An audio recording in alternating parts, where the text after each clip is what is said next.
بسم اللہ الرحمن الرحیم۔ اللہم صلی علی محمد وعلی آل محمد۔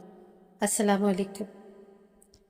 اہل درود کو اولیاء اللہ کیوں اپنی دعاؤں میں مانگا کرتے ہیں، ہمارا یہ ٹاپک ہے، اور اس کے اوپر بات یہ ہے کہ درود شریف کی راہ کا راہی بہت ہی قابل قدر اور بہت ہی قیمتی ہوتا ہے۔ ہم درود شریف پڑھتے ہیں نا، الحمدللہ ثم الحمدللہ، لیکن ہم ابھی اس نوعیت تک جان نہیں پائے ہیں کہ ہم کتنے خوش نصیب ہیں۔ تو آج اسی بارے میں آپ سے بات کروں گی انشاءاللہ کہ اولیاء کرام کی ٹیمیں اس بندے پر نظر رکھتی ہیں اور اپنی توجہات، دعاؤں اور مناجات میں اس بندے کو مانگا جاتا ہے۔ یہ پوری ویڈیو آپ سے ریکویسٹ ہے کہ آپ غور سے سنیے گا اور اس کو دوسروں کے ساتھ بھی شیئر کیجیے گا۔ یہ سلسلہ چلتا رہتا ہے، معرفت کے راز آشکار ہونے لگتے ہیں، روح کی کثافت دھلنے لگتی ہے، روح ہلکی ہونے لگتی ہے، گناہوں کی سیاہی صاف ہونے لگتی ہے، اور پھر اسے قدم بہ قدم تزکیہ نفس اور باطن کا سفر طے کروایا جاتا ہے۔ مختلف روحانی میٹنگز کے اندر خاصانی خدا اسے دعوت دینے لگتے ہیں، مشورے ہوتے ہیں، ڈیوٹیاں لگائی جاتی ہیں، راز و نیاز ہوتے ہیں، سلسلہ چلتا رہتا ہے یہاں تک کہ قطب ابدال نجیب ابرار اس بندے سے بالمشافہ ملاقات کرتے ہیں، اس کی رہنمائی کرتے ہیں، حتیٰ کہ انسان خواجہ خضر علیہ السلام کے ساتھ ملاقات تک پہنچ جاتا ہے۔ حضرت خضر علیہ السلام فجر کی نماز مسجد نبوی میں صلی اللہ علیہ وآلہ وسلم میں پہلی صف میں تکبیر اولیٰ کے ساتھ ادا کرتے ہیں۔ سر پر جو ٹوپی پہنی ہوئی ہوتی ہے اس پر نالین مبارک کی شبیہ بنی ہوتی ہے۔ روضہ رسول صلی اللہ علیہ وآلہ وسلم سے ہدایات لینے کے بعد وہ مسجد نبوی صلی اللہ علیہ وآلہ وسلم سے باب جبریل علیہ السلام گیٹ نمبر 40 سے نکلنے والے پہلے فرد ہوتے ہیں۔ بعد ازاں حضرت مسجد نبوی صلی اللہ علیہ وآلہ وسلم سے نکل کر دنیا کے مختلف علاقوں میں اپنی روحانی ڈیوٹی سر انجام دیتے ہیں۔ یہ کچھ راز تھے جو اللہ والوں سے سنے اور آپ تک پہنچا دی۔ درود شریف سے انسان جڑا رہے، سنت رسول صلی اللہ علیہ وآلہ وسلم پر عمل پیرا رہے، حرام راہوں حرام رزق سے بچے، پاکیزگی کا خیال رکھے، یعنی اللہ پاک کی نافرمانی سے بچے، تو بہت جلد دربار نبی صلی اللہ علیہ وآلہ وسلم میں حاضری ہونے لگتی ہے۔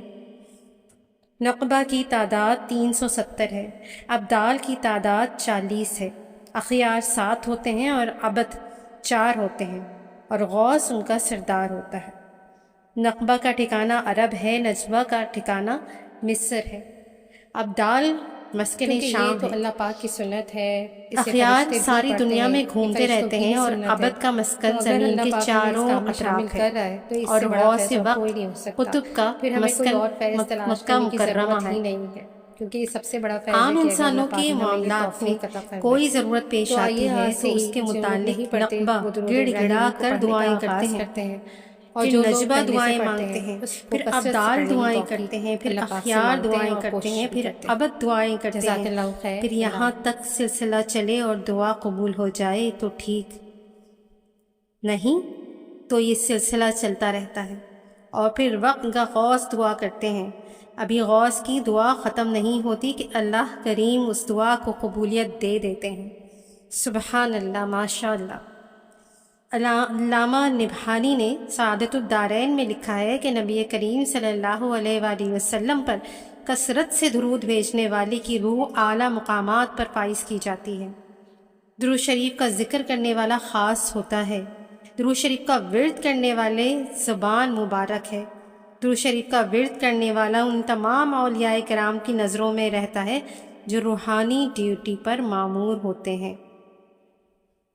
عاشق درود ان تمام اولیاء کرام کی دعاؤں میں شامل رہتا ہے۔ اولیاء کرام اس کے لیے، اس کی نسلوں کے لیے خیر کی دعائیں، برکت کی دعائیں، عافیت کی دعائیں کرتے رہتے ہیں۔ اور سچ تو یہ ہے کہ درود شریف پڑھنے والا اولیاء کرام کی لاڈلی اولاد کی طرح ہوتا ہے۔ سبحان اللہ۔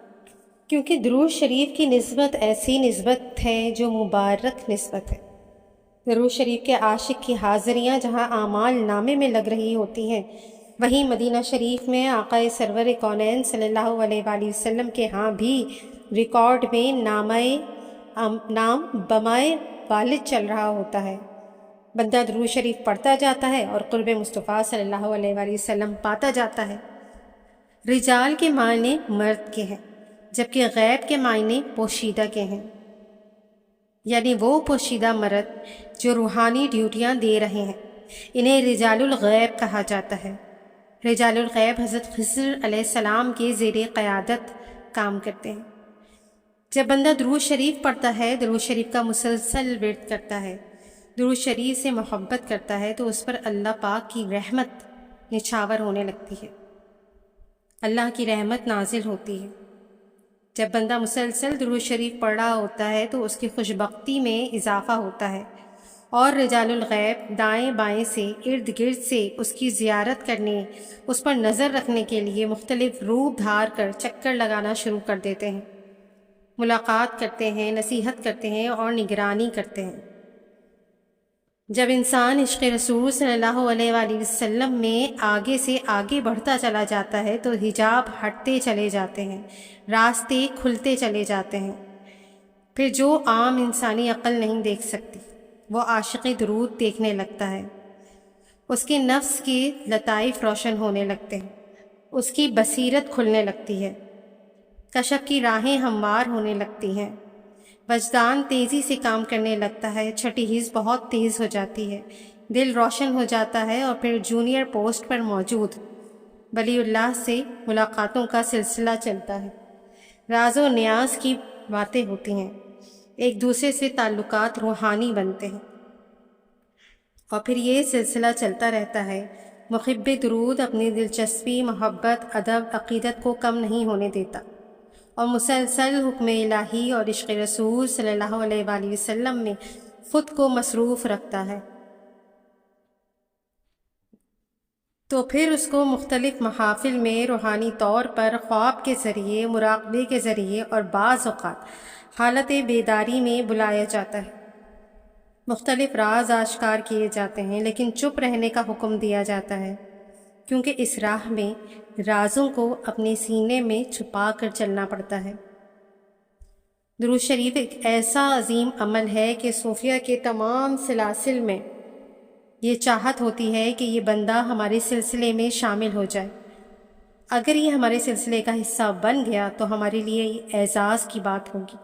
اس لیے تمام سلاسل کے اولیاء اس سے محبت کرتے ہیں، اس سے لاڈ کرتے ہیں۔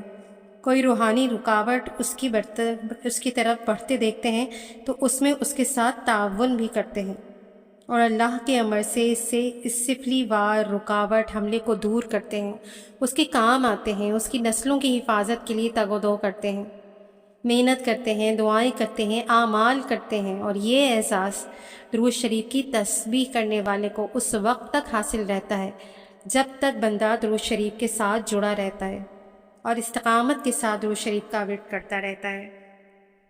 اور ساتھ ہی ایک خیال رکھنا ہے ہم سب نے کہ کسی اللہ والے پر اعتراض نہیں کرنا، وگرنہ آپ کی نسلیں بدتمیز اور بد تہذیب ہو کر آپ کے سامنے کھڑی ہو جائیں گی۔ جن اللہ والوں کو اللہ نے عزت مقام دینے کا فیصلہ کر لیا ہے، ہم کون ہوتے ہیں کہ اللہ کی عطا پر اعتراض کرنے والے؟ اگر میں آپ آج درود شریف پڑھ رہے ہیں، اس کے پیچھے سب سے پہلے اللہ پاک کی عطا کی گئی توفیق ہے، اس کے پیچھے رزق حلال ہے، اس کے پیچھے والدین کی، اللہ والوں کی دعائیں ہیں، اور اس کے پیچھے سعادت کا موقع ہے، اس کے پیچھے صدقہ، خیرات، زکوٰۃ، خیر کے کام، نیکیاں، دعائیں ہیں۔ بغیر کسی وجہ کے عشق رسول صلی اللہ علیہ وآلہ وسلم اور سونے کا ذکر نصیب نہیں ہوتا۔ ہر نتیجے کے پیچھے کوئی وجہ ہوتی ہے۔ جو شخص درود شریف میں مستغرق ہو گیا، اسے کامیابی مبارک ہو، اسے یہ نعمت مبارک ہو۔ درود شریف کی قدر کرنا، درود شریف کا ادب کرنا، بے قدری ہرگز نہ کرنا، یہ بہت بڑی نعمت ہے، اس کی ہر پل قدر کریں۔ جس نے نسلوں کو درود شریف سکھایا، انہیں درود شریف پر لگایا، اسے اس کی نسلوں کو سنورنے سے، کامیاب ہونے سے کوئی نہیں روک سکتا۔ تو آج میں آپ سب لوگوں کو دعوت دیتی ہوں کہ درود شریف پڑھا کریں. جو لوگ نہیں پڑھتے وہ اللہ پاک سے دعا کریں کہ اللہ پاک انہیں یہ سعادت دے، یہ توفیق عطا کرے. اور جو لوگ پڑھتے ہیں وہ کثرت کی دعا مانگیں کہ اللہ پاک ہماری درود شریف میں کثرت، برکت، فیوز، برکات، انوارات اور کرامات عطا فرما. اللہ پاک ہم سے اتنا راضی ہو جائے کہ اپنا نبی پاک صلی اللہ علیہ وآلہ وسلم کا اور تمام اہل البیت علیہم السلام اجمعین کا قرب، محبت، دھیان اور توجہ نصیب فرما دے. آمین ثم آمین. جزاک اللہ خیر. اللہ حافظ.